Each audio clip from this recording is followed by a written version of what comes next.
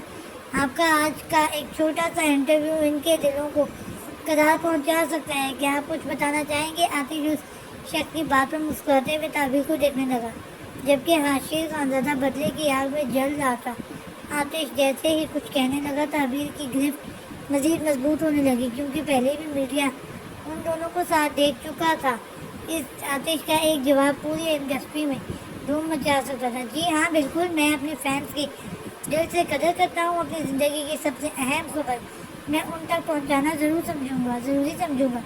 آتش نے حسرت بھری نگاہوں سے تعبیر کو دیکھا، جو ناسمجھی سے اسے دیکھ رہی تھی۔ کیا آخر کیا کہنے جا رہا تھا وہ؟ میرے فینس کو یہ جان کر خوشی ہوگی کہ ان کے بازی گھر کو آخرکار ان کی سینوریٹا مل ہی گئی۔ آتش نے جس طرح مسکراتے ہوئے پرجوش انداز میں یہ بات کہی تھی، وہاں موجود سب لوگ حیرت انگیز انداز سے اسے دیکھ رہے تھے۔ تعبیر حیرت سے اسے دیکھ رہی تھی، لیکن یہ خبر سن کر کرن کے پیروں تلے زمین نکل گئی تھی۔ امید ہے میری زندگی کی سب سے بڑی خوشی کو لے کر میرے فینس اب کافی خوش ہوں گے۔ آتش کے کہنے کی دیر تھی، وہاں سب سیلیبریٹیز نے ہوٹنگ شروع کر دی۔ یہ کوئی چھوٹی خبر تو نہ تھی، وہ آتش درانی تھا، جس نے بہت کم عرصے میں بہت زیادہ شہرت حاصل کی تھی۔ اس وقت وہ واحد ایسا آرٹسٹ تھا جس نے بے حد ایوارڈ جیتے تھے۔ وہ سب کے دلوں پر راج کرتا تھا، بہت سے لوگ اس سے حسد بھی کرتے تھے۔ اس کی طرف سے کوئی چھوٹی سی خبر کو بھی بہت زیادہ پھیلا دیا جایا کرتا تھا۔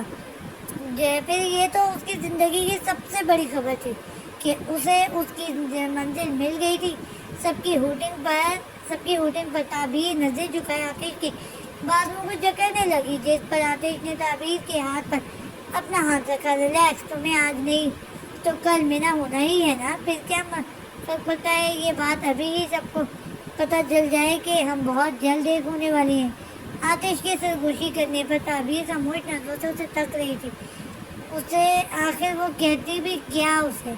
اب تو یہ خبر پوری دنیا میں پھیل ہی چکی تھی۔ یاہو! آتش کی فینس آج بے حد خوش ہوں گے۔ آخرکار ان کے بازی گھر کو سینوریٹا مل ہی گئی۔ واہ، آج پارٹی کا مزہ دوبارہ ہو گیا۔ آتش درانی فال ان لو، وہ بس ود ہز پریٹی سینوریٹا۔ مائک میں وہ شخص جو جوش انداز میں کیمرے میں دیکھ کر بتا رہا تھا، جبکہ آتش کی مسکراہٹ مزید گہری ہو چکی تھی، مگر تعبیر اب صحیح معنوں میں یہاں آ کر پچھتا رہی تھی۔ کانگریس آتش درانی، وہ جو تعبیر کے پریشان چہرے کو بڑی دلچسپی سے تک رہا تھا، عقب سے آتی آواز پر پیچھے مڑا، جہاں کرن کھڑی ہوئی مسکرا رہی تھی۔ تھینک یو سو مچ، آتش نے مسکراتے ہوئے کہا، جس پر وہ اس کے بازوؤں کو پکڑتے ہوئے اس کے قریب ہوئی۔ اس لمحے آتش کو کچھ عجیب سا محسوس ہوا تھا، کیونکہ ایک بازو تعبیر تھامی ہوئی تھی، مگر کرن کا چھونا اسے تعبیر سے نظر چرانے پر مجبور کر رہا تھا۔ بڑے چھپے رستم نکلے، تم ہاں بتانا ضروری بھی نہیں سمجھا اور سب کچھ اکیلے ڈیسائیڈ کر لیا؟ میں بتا رہی ہوں، مجھے ٹویٹ چاہیے۔ کرن نے جس بے باکی سے آتش کے چوڑے سینے پر ہاتھ پھیرا تھا، تعبیر آتش کو دیکھتی رہ گئی تھی۔ ڈونٹ وری، ذرا شوٹنگ سے فری ہو جاؤں، پھر ایک بڑی سی سیلیبریشن رکھوں گا۔ آتش نے کرن کو کہتے ہوئے ایک نظر تعبیر کو دیکھا، جو شاید کرن کو آتش کے قریب دیکھ کر سر جھکائے دور ہو چکی تھی۔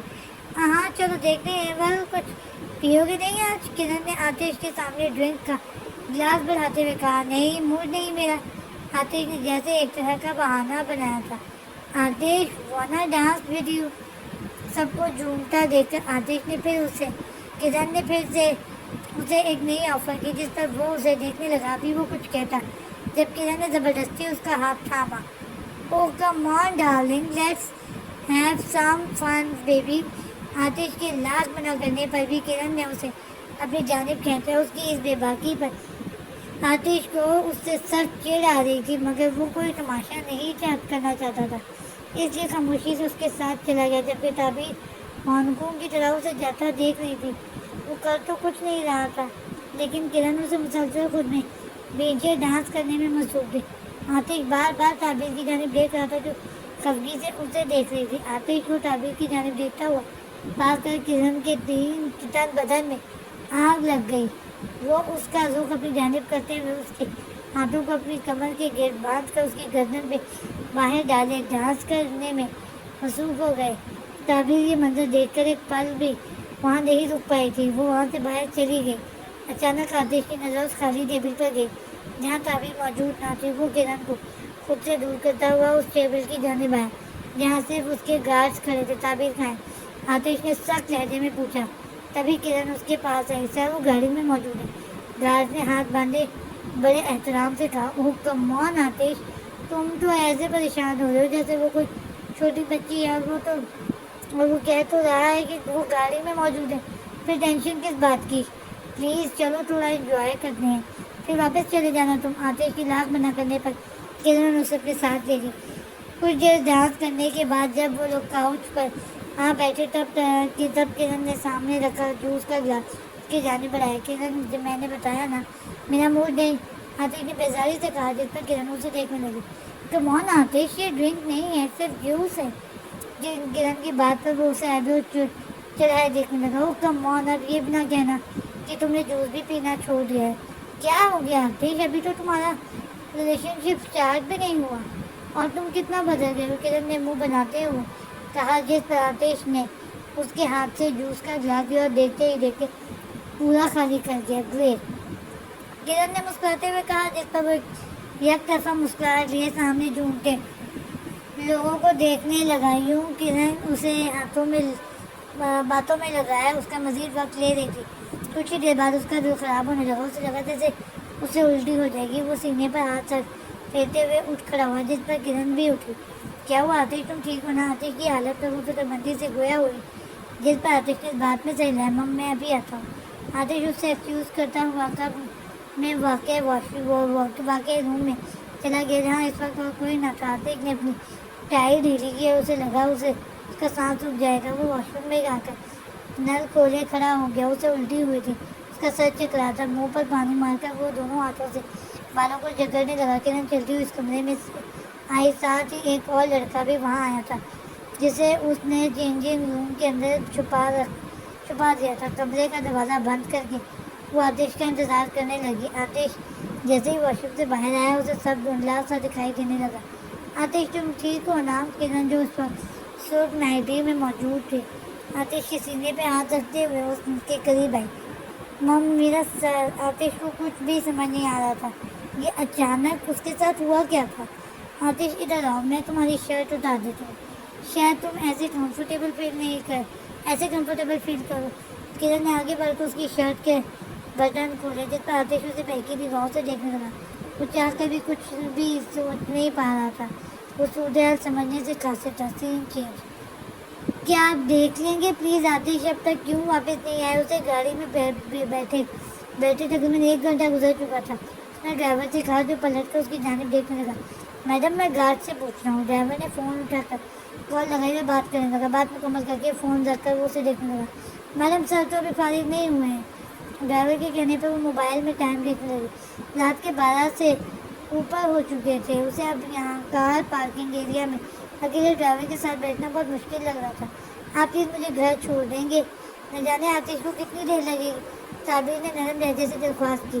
اوکے میڈم، میں دوسرے ڈرائیور کو سے کہہ دیتا ہوں، وہ آپ کو دوسری گاڑی میں گھر چھوڑ دے گا۔ ڈرائیور کی بات پر بس بات میں سہ جائے، گاڑی میں سے اتر کر دوسری گاڑی میں بیٹھ گئی۔ گھر واپس آ کر کچھ دیر وہ یوں ہی ٹہلتی رہی، پھر کچھ سوچ کر اس نے انٹرنیٹ آن کیا جہاں اس کی اور آتش کی خبریں چل رہی تھیں۔ ایک تو پہلے ہی وہ آتش سے اس بات پر ناراض تھی، اوپر سے آتش کا کرن کے ساتھ وقت گزارنا اسے مزید غصہ دلا رہا تھا۔ اسے فکر تھی تو صرف اپنے بابا کی عزت کی۔ یہ خبر دیکھ کر وہ کیا کریں گے، وہ کیا سوچ رہے ہوں گے، یہی سوچتے وہ بستر پہ بیٹھ کر گہری سانسیں لینے لگی۔ تبھی اس کے موبائل پر کسی کا میسج آیا۔ جب اس نے نمبر دیکھا تو کوئی ان نون نمبر تھا۔ مت کرو اس کا انتظار، وہ نہیں آنے والا۔ تعبیر ناسمجھی والے انداز سے اسکرین کو گھومنے رہی تھی۔ آخر یہ کس کا میسج تھا اور کیا مطلب تھا اس بات کا؟ وہ کچھ بھی سمجھنے سے قاصر تھی۔ جاری ہے۔